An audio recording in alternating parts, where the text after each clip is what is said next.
So guys, for the first step, you're gonna head over to search and type in registry editor. Click on it, and then click on yes, and now this will come up.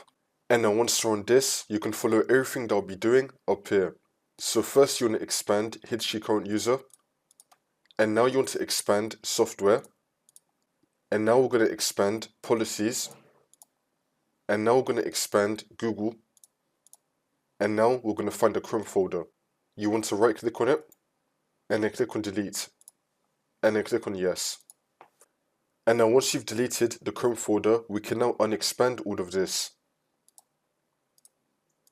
And now for the next step, we're now going to expand history current user. Now we're going to expand software.